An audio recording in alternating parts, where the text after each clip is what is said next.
Cinema மேடையை போட்டு நம்ம ஹீரோ அப்படியே நடந்து வர வர துண்டை தூக்கி ஒருத்தன் போடுறான், கம்பத்து மேலே ஏறி ஒருத்தன் போடுறான். ஆஹா, இவர் மாதிரி உண்டா, அவர் மாதிரி உண்டா. ஆனா உலகத்திலேயே புரட்சியை நடத்தின தோழர் லெனின் கட்டையா குட்டையா தான் இருப்பார், கிளவி வேஷம் போட்டுக்கிட்டு போவார். தோழர்களே, அந்த மனிதன் தான் தொழிலாளி வர்க்கத்தை, விவசாய வர்க்கத்தை ஒன்றுபடுத்தி உலகத்திலேயே முதலாளித்துவம் செய்ய முடியாத சாதனையை தோழர் லெனின் அவர்கள் நிகழ்த்தி காட்டினார். இந்த மண்ணு நாட்டுக்கு சொந்தம், மக்களுக்கு சொந்தம், விவசாயிகளுக்கு சொந்தம் என்ற உரிமையை வழங்க முடிந்தது. 17 வயது இளம்பெண் மாணவியை பாலியல் குற்றவாளி பாஜகவினுடைய எம்எல்ஏவை டெல்லி உயர்நீதிமன்றம் தாராளமாக வீட்டுக்கு போன்னு வெளியிடலாம். உச்ச நீதிமன்றம் இல்லை நாங்கள் ரத்து செய்கிறோம்னு அது ரத்து செய்யுது. நீதிமன்றத்திலிருந்து அமலாக்கத்துறையிலிருந்து அனைத்து அரசினுடைய ஒட்டுமொத்த துறைகளும் இன்றைக்கு மிக கேவலமாக பாரபட்சம் செய்யக்கூடிய, வெறுப்பை உமிழக்கூடிய இடத்திற்கு கொண்டு வந்து நிறுத்தி இருக்கிறார்கள். நம்முடைய அரசு பள்ளிகளில் தேர்ச்சி பெறக்கூடிய மாணவிகளிடம் பல ஊடகங்கள், பத்திரிகையாளர்கள் என்ன செய்ய போறீங்க, அதிகமாக மார்க் வாங்கியிருக்கிறீங்க, அடுத்து என்ன ஆக போறீங்கன்னு கேட்பாங்க. அதில் ஒரு மாணவி சொன்னது, என்னை சில ஆண்டுகளுக்கு முன்னால் சொன்னது இன்னும் மறக்க முடியல. எல்லாரும் என்னை பார்த்து நல்ல மார்க் வாங்கியிருக்கிறீங்க, டாக்டராக போறீங்களா, டாக்டராக போறீங்களா, டாக்டராக போறீங்களான்னு கேட்குறாங்க. நாடு நாசமாகி கிடக்குது, நான் டாக்டராக என்ன ஆக போறேன், ஆகவே நான் கம்யூனிஸ்டாக போகிறேன் என்று ஒரு மாணவியினுடைய மனதில், சிந்தனையில் அந்த கருத்து வருகிறது பாருங்க. அந்த இடத்தில் இன்றைக்கு சமுதாயம் இருக்கிறது. இதே இடத்தில் பல்வேறு வகையான கோரிக்கைகளை வலியுறுத்தி மார்க்சிஸ்ட் கம்யூனிஸ்ட் கட்சி பல போராட்டங்களை நாம் கடந்த காலங்களிலே நடத்தி இருக்கின்றோம். இப்பொழுது மீண்டும் மார்க்சிஸ்ட் கம்யூனிஸ்ட் கட்சி ஒரு மிக முக்கியமான மக்களினுடைய ஒற்றுமையை வலியுறுத்தியும், இந்த மதுரையினுடைய பல்வேறு வளர்ச்சி திட்டங்கள் முன்னெடுக்கப்பட வேண்டும் என்ற கோரிக்கையை வலியுறுத்தி மக்களோடு இணைந்து இந்த உண்ணாவிரத போராட்டத்தை நாம் நடத்தி கொண்டிருப்பது உள்ளபடியே மகிழ்ச்சியை தருவதாக இருக்கிறது. இந்திய நாட்டினுடைய விடுதலை போராட்டத்திற்கு தலைமை தாங்கிய மகாத்மா காந்தியடிகள் அவர்கள் பல்வேறு வகையிலான வடிவத்தில் அமைந்த போராட்டங்களை பல நேரங்களிலே அவர் எதிர்த்தாலும், பிரிட்டிஷ் ஏகாதிபத்தியத்தை எதிர்த்த போராட்டத்தில் இந்த உண்ணாநிலை போராட்டத்தை மிக வலிமையாக அவர்கள் பயன்படுத்தினார்கள்.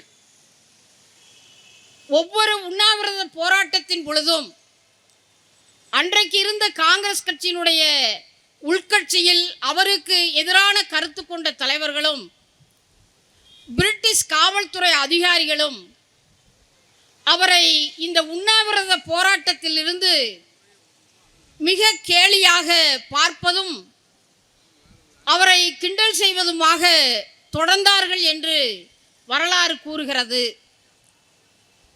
எங்காவது ஒரு கலவரம் வெடித்தால் கூட எங்கே காந்தியடிகள் இருக்கிறாரோ அந்த இடத்தில் நான் இந்த இடத்தில் இப்படியே உண்ணாவிரதம் இருக்க போகிறேன் என்று அமர்ந்து விடுவார். அதுக்கு காங்கிரஸ் கட்சிக்காரர்களே சொல்லுவாங்க, பாபுஜி ஆனா ஊனா காலை மடக்கி மடக்கி உட்கார்ந்துடாதீங்க, வாங்க நம்ம போவோம் பேசுவோம் வாங்கலாம். ஆகவே இந்த உண்ணாநிலை போராட்டம் என்பது விடுதலை போராட்டத்தில் மிக வலிமையான வடிவத்தை பெற்றது, மக்களை ஈர்த்தது, குழந்தைகளை, பெண்களை, இளைஞர்களை ஈர்த்த ஒரு போராட்டம் உண்ணாவிரத போராட்டம். ஆகவே தான் கடந்த 20 வருஷமாக பார்த்தீங்கன்னா தமிழ்நாட்டில் நம்ம கட்சியிலிருந்து மறியல் போராட்டத்திற்கு பெர்மிஷன் கேட்டால் கூட கொடுத்துருவாங்க. ரயிலில் மறிக்கிறவங்கன்னாலும் தாராளமாக போய் மறிங்கம்பாங்க. ஆனால் உண்ணாவிரத போராட்டம்னு கேட்டு பாருங்க, அதுக்கு அனுமதியே தரமாட்டாங்க. தொல்லை இந்த போராட்டம் என்பது ஒரு ஒரு அடையாள போராட்டம் தான். 3 நேரமும் உண்ணாநிலை அப்படி அல்ல. ஒரு நேரத்தில் நாம் உண்ண வேண்டிய அந்த நேரத்தை புறக்கணித்து காலையிலிருந்து ஒரு இடத்துல அமர்கிற பொழுது நம்முடைய உணர்வுகளும் மனநிலையும் அந்த போராட்ட குணம் அதனுடைய வடிவம் மாறிக்கொண்டே இருக்கும். காலையில் 11 மணி வரைக்கும் தோழர்கள் ரொம்ப ஃப்ரெஷ்ஷாக உட்காந்துருப்பீங்க. இந்த 11 to 1 மணி வரைக்கும் நேரம் இழுக்கும். அடிக்கடி வாட்சியை பார்க்குறவரும் அப்படியே கண்ணு மயக்கத்தில் சொல்லலாம். ஒரு 2-2:30 தாண்டுகிற பொழுது ஒரு பெரிய மலையை தாண்டின மாதிரி இருக்கும். நீங்கள் ஒவ்வொரு நொடியும் இந்த உண்ணாவிரத போராட்டத்தில் எப்படி கடந்து செல்கிறது, அப்போது உங்களுடைய மனநிலை எப்படி இருந்ததுன்னு பதிவு செய்யுங்க. இந்த போராட்டத்தினுடைய வலிமை, அந்த உணர்வு இருக்கிறதே, அதை புரிந்து கொள்வதற்கும் கற்றுக் கொடுப்பதற்கும் அரசாங்கங்களுக்கும் மக்களுக்கும் நம்முடைய கோரிக்கைகளை எடுத்து செல்வதற்கான ஒரு மிகச்சிறந்த வடிவம். ஆகவேதான் மார்க்சிஸ்ட் கம்யூனிஸ்ட் கட்சி ஒரு முறை அல்ல, பல முறை ஆலோசனை செய்து மதுரை மாநகரத்தில் ஒரு மகத்தான உண்ணாநிலை அரைப்போராட்டத்தை நடத்துவது என்று நாம் முடிவு செய்து காலையிலிருந்து இப்போ வரைக்கும் உட்கார்ந்துருக்கிறோம். ஆகவே தோழர்களே, இந்த போராட்டத்தினுடைய வடிவத்தை இன்னும் நாம் விரிவாக்க வேண்டும். இன்னும் மாவட்டங்களில், வட்டார பகுதிகளில் இன்னும் இருக்கக்கூடிய மக்கள் எங்கெல்லாம் இருக்கிறார்களோ அந்த இடங்களுக்கெல்லாம் இந்த போராட்டத்தினுடைய வடிவத்தை மட்டுமல்ல, இந்த மக்கள் ஒற்றுமையை நாம் முன்னெடுக்க வேண்டியிருக்கிறார். ஆகவேதான் இந்த நமக்கு தலைமை தாங்கி இருக்கக்கூடிய 2 மாவட்ட செயலாளர்களும் ஒரு வரலாற்று சிறப்புமிக்க போராட்டத்தில் அவர்கள் தலைமை தாங்கி இருக்கிறார்கள். ஒரு வரலாற்று சிறப்புமிக்க இந்த போர்க்களத்தில் நமது அன்பு தோழர்கள், சகோதரர்கள் அனைவரும் பெருந்தரலாக வந்து அமர்ந்திருக்கிறீர்கள். உங்கள் அத்தனை பேருக்கும் இந்த நேரத்தில் கட்சியின் சார்பாக புரட்சிகரமான வாழ்த்துக்களை நாம் தெரிவிப்போம். இதே நேரத்தில் மிக மிக வருத்தமடைய செய்த ஒரு செய்தியை நான் பகிர வேண்டியிருக்கிறார். அருகில் இருக்கக்கூடிய விருதுநகர் மாவட்டம் சாத்தூர் நகர்மன்றத்தினுடைய உறுப்பினர், நமது கட்சியினுடைய மாவட்ட குழு உறுப்பினர், அனைத்து இந்திய ஜனநாயக மகாசங்கத்தினுடைய மாவட்ட தலைவர், அந்த அமைப்பினுடைய மாநில குழு உறுப்பினர் தோழர் தெய்வானை அவர்கள் ஒரு 3 நாட்களுக்கு முன்னால் கட்சியினுடைய பணியாக தோழர்களோடு சென்றுவிட்டு திரும்புகிற நேரத்தில் ஒரு விபத்திலே மாட்டிக்கொண்டார். பெரிய விபத்தல்ல, நடுசாலையில் இருந்த ஒரு சிறிய குழி. விழுந்தவருக்கு அந்த நொடியில் சென்ற அந்த நினைவு இந்த 3 நாளாக பல அறுவை சிகிச்சைகள் செய்தும் கூட அவர் நினைவு திரும்பவில்லை. நம்முடைய ஜனநாயக மகாசங்கத்தினுடைய மாவட்ட மாநாடு அருப்புக்கோட்டையில் நடந்த பொழுது அவர்தான் தலைமை வைத்தார். ஒவ்வொரு மாவட்ட குழுவிலும் அமர்ந்து பல்வேறு அரசியல் கருத்து உரையாடல்களில் சிரித்த முகத்தோடு அவர் செயல்பட்டு கொண்டிருப்பது கண் முன்னால் வருகிறது. அவர் இந்த சாத்தூரினுடைய நகர்மன்ற உறுப்பினராக தேர்வு செய்யப்பட்ட இந்த 4.5 ஆண்டு காலம் முடிவு அடையக்கூடிய இந்த நேரத்தில் அந்த மாவட்டத்தில் ஒரு வேலையின் பொழுது நான் தெய்வானே அவரிடம் கேட்டேன், ஏப்பா இன்னுமா உங்கள் நகரசபை உங்களை வந்து பெண்ணாவே தான் பார்க்குறாங்களா எப்படி அப்படின்னு. அதுக்கு அவங்க ஒரு சிரிப்பு சிரிச்சுட்டு, எல்லாரும் அப்படி பார்க்கறது இல்லை தோழர், ஆனால் ஒரு சிலர் என்னை பெண்ணா மட்டும் இல்லை சாதியாக தான் பார்க்குறாங்க அப்படின்னாங்க. அதை சொல்லுகிற பொழுது கூட அவர் சிரித்த முகத்தோடு தான் இருந்தார். ஆனால் அந்த வார்த்தைக்குள் 1000 அர்த்தம் இருக்கிறது. அதை சொல்லிட்டு அவர் அடுத்து என்ன சொன்னார் தெரியுங்களா?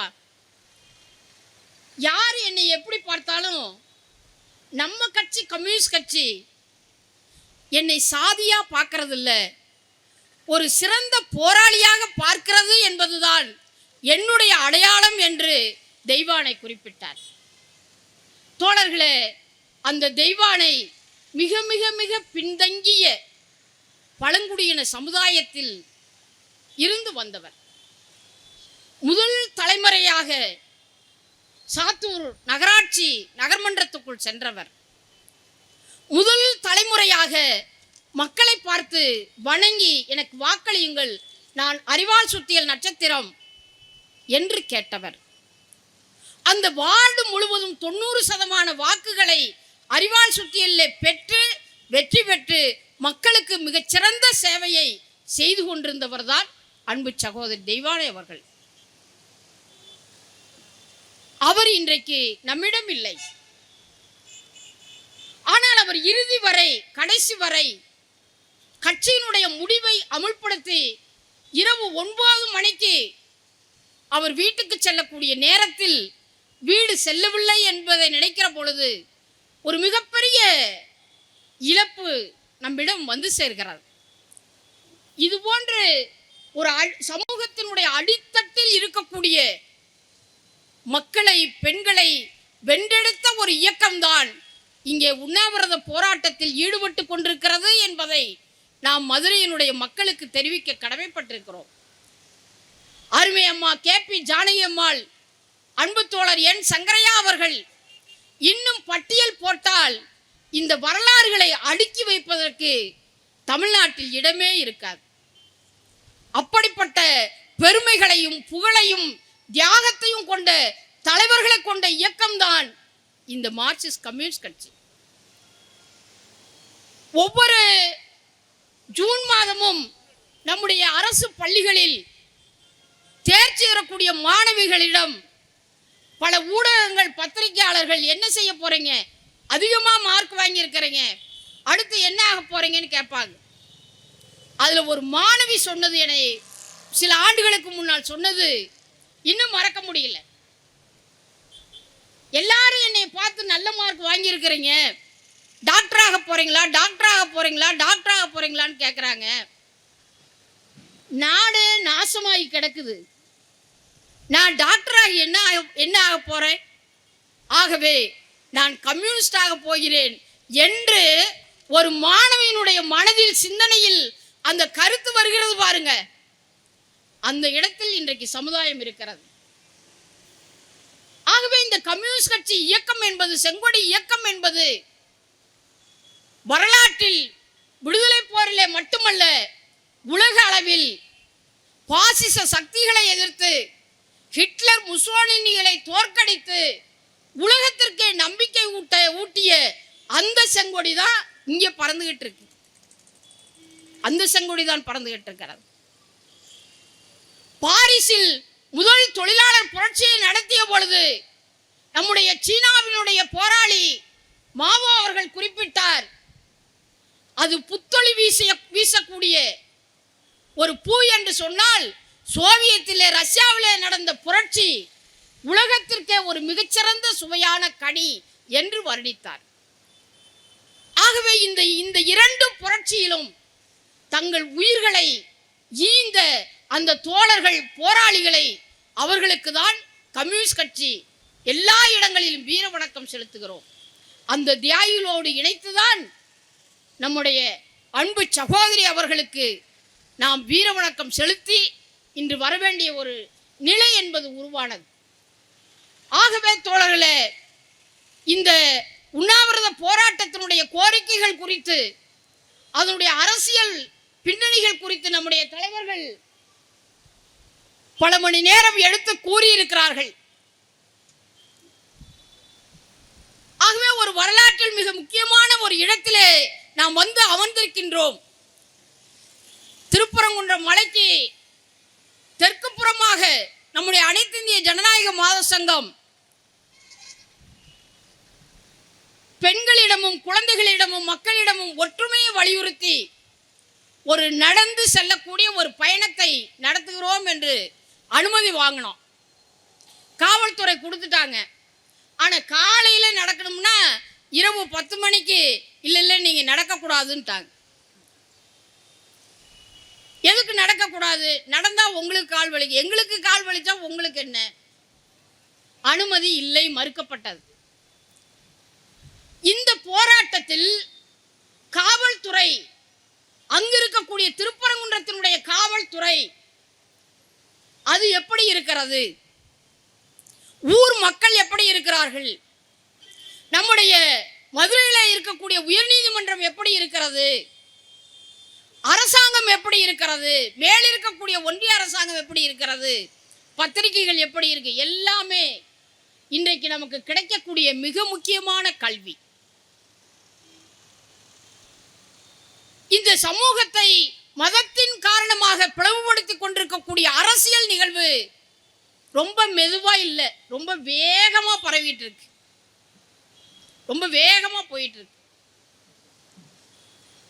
ஆகவேதான் உன்னாவில் 17 வயது இளம்பெண் மாணவியை பாலியல் குற்றவாளி பாஜகவினுடைய எம்எல்ஏவை டெல்லி உயர்நீதிமன்றம் உனக்கு தண்டனையே இல்லை, தாராளமா வீட்டுக்கு போன்னு வெளியிடலாம். உச்ச நீதிமன்றம் இல்லை இல்லை நாங்க ரத்து செய்யறோம்னு அது ரத்து செய்யுது.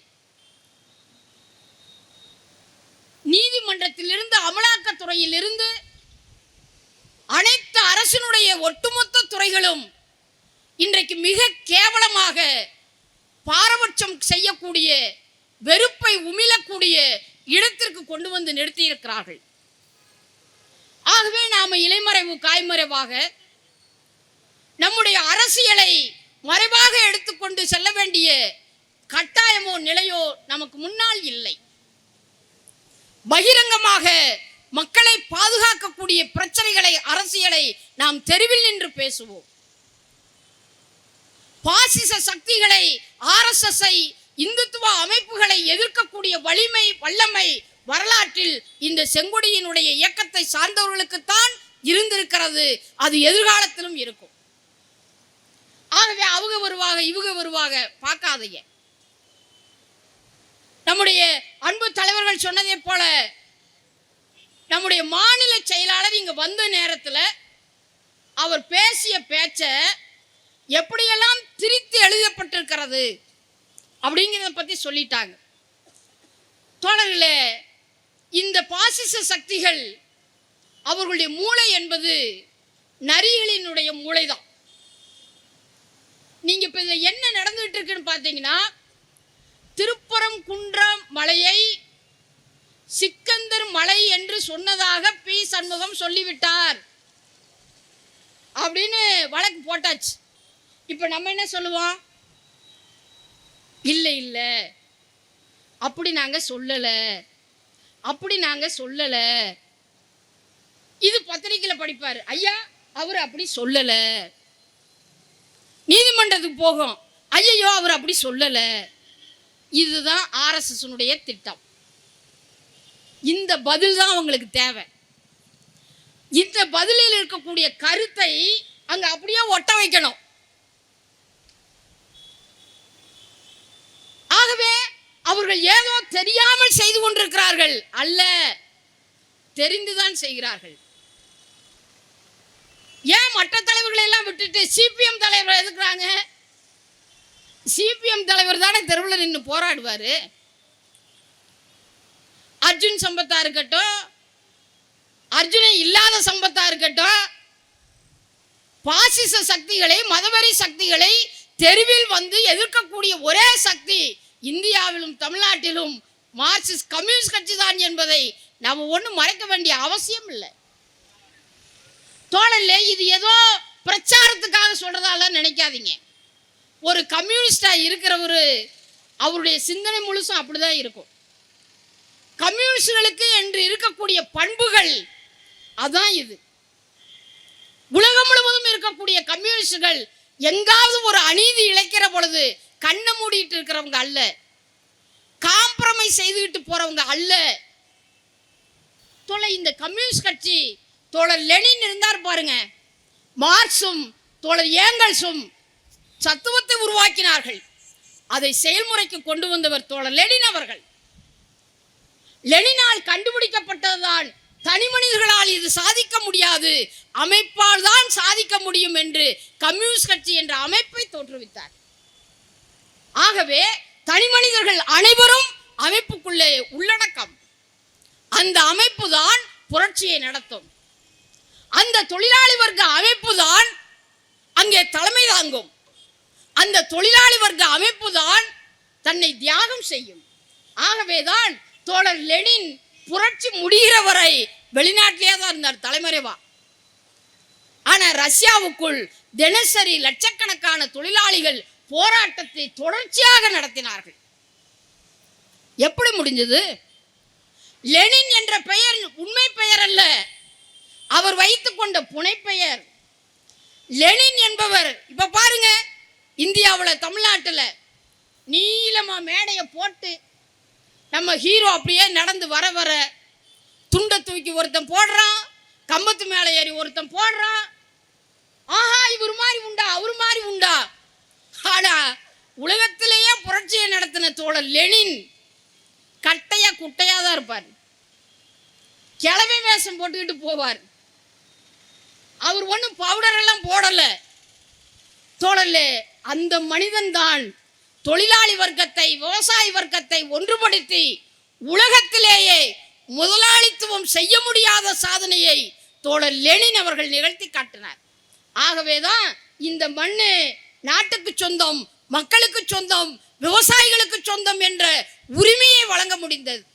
அப்படிப்பட்ட கம்யூனிஸ்ட் இயக்கத்திலிருந்து வந்ததுனால தான் நம்ம ஆட்டோ தொழிலாளி கூட யாராவது பையன் வச்சுட்டு போயிட்டா அதுல கோடிக்கணக்கான ரூபாய் இருந்தா கூட அவர் எங்க ஓடுவாரு? தொழிற்சங்க ஆபீஸுக்கு போக மாட்டார். நேரடியாக அங்கே அதிகாரிகளிடத்தில் காவல்துறையிலே கொடுத்து, என்னுடைய ஆட்டோவில் வந்தவர் பைய தவற விட்டுட்டார், அவர் மனம் பதறும், இந்த பணத்தை கொடுத்துருங்க. பணம் திருப்பி கொடுக்கப்படும். அந்த பணத்தை திருப்பி கொடுக்கிற பொழுது இவ்வளவு பெரிய ஒரு நேர்மையோடு இந்த பைய திருப்பி கொடுக்குறீங்களே, உங்களுக்கு ஏதாவது சன்மானம் கொடுக்குறோம் அப்படின்னா அப்பதான் பாக்கெட்டை தொட்டு காட்டுவாரு, நான் சிஐடியு, நான் தொழிற்சங்கத்தில் இருக்கிறேன், அருவா சுத்தியல் என் இதயத்தில் இருக்கிறது, சன்மானம் எனக்கு வேண்டாம் ஐயா, வேண்டாம் காவல்துறையை நீங்க வச்சுக்கிங்க. இந்த நேர்மை தனி மனிதனுடைய நேச்சர் அல்ல தோழர்களே, தொழிலாளி வர்க்கத்தினுடைய குணம் இந்த நேர்மை. அதனாலதான் தோழர் வெங்கடேசன் அவர்களிலிருந்து, தோழர் நாகராஜ் அவர்களிலிருந்து, தோழர் தெய்வானையிலிருந்து நம்முடைய அத்தனை தலைவர்களும் அரசியலில் விரல் நீட்டி இவர் இவ்வாறு இருந்தார் என்று சொல்ல முடியாத அளவிற்கு அரசியலில் தூய்மையை, நேர்மையை கடைபிடிக்கக்கூடியவர்களாக இருப்பதற்கு காரணம் இந்த தொழிலாளி வர்க்க அமைப்பினுடைய கோட்பாடும் குணமும் என்பதை நாம் பார்க்க வேண்டும். அந்த வகையிலே தான் கம்யூனிஸ்டுகளாகிய நாம் இந்த காலத்திற்கேற்ப நம்முடைய பணிகளை, செயல்களை, நம்முடைய அணுகுமுறைகளை கட்டாயமாக மாற்ற வேண்டும். ஆகவே மதவெறி பாசிச சக்திகள் எல்லா இடங்களிலும் ஊடுருவிக் கொண்டிருக்கிறார்கள். அவைகளை எதிர்த்த போராட்டத்தை நடத்துவதற்கு நம் அமைப்பு மட்டுமல்ல, மக்களிடம் வீடு வீடாக செல்ல வேண்டும். மத நல்லிணக்கத்தை நாம் வலியுறுத்த வேண்டும். எந்த மதமோ எந்த கடவுளோ அது அவர்களுடைய உரிமை, விருப்பம். ஆனால் அதை முன்னிலையாக வைத்து அவர்களை பிரித்தாளுவதை நாம் ஏற்றுக்கொள்ள முடியாது என்பதை அந்த மக்களுக்கு சொல்ல வேண்டும். இன்றைக்கு இருக்கக்கூடிய பொருளாதார கொள்கைகளை பற்றி, பாஜக அரசினுடைய கொள்கைகளை பற்றி நாம் விளக்க வேண்டி இருக்கிறது. ஆகவேதான் மிக வரலாற்று முக்கியத்துவம் வாய்ந்த ஒரு அரசியல் நெருக்கடியான காலகட்டத்தில் இந்தியாவை மீட்டெடுக்கக்கூடிய ஒரே சக்தி இந்த செங்கொடி சக்தி தான் என்பதை நாம் மக்களுக்கு உணர்த்துவோம். அந்த வகையிலே மதுரை மாநகரத்தை, மதுரை புறநகர் பகுதியை, மதுரையை மையமாக வைத்திருக்கக்கூடிய தமிழ்நாட்டை நாம் உறுதியாக கரம் கோர்த்து அந்த மக்களை பாதுகாப்போம். 2026 தேர்தலாக இருக்காது, அது ஒரு போர்க்களமாக இருக்கும். அது ஒரு போர்க்களமாக இருக்கும், மறந்து விடாதீர்கள். ஆகவே அதிகாரத்தை பறித்துக் கொள்வதற்கு பாஜக எல்லா வேடங்களிலும் அது வரும். அது எந்த வேடத்தில் வந்தாலும் சரி, ராவன் வேடத்தில் வந்தாலும் சரி, வேறு வேடத்தில் வந்தாலும் சரி, அவர்களை தகர்க்கக்கூடிய, தோற்கடிக்கக்கூடிய சக்தியும் ஆற்றலும் நம் செங்கொடி இயக்கத்திற்கு இருக்கிறது. ஆகவே மக்களை நோக்கி செல்வோம். இந்த உண்ணாவிரத போராட்டம் வெல்லட்டும் வெல்லட்டும் என வாழ்த்தி நிறைவு செய்கிறேன். நன்றி.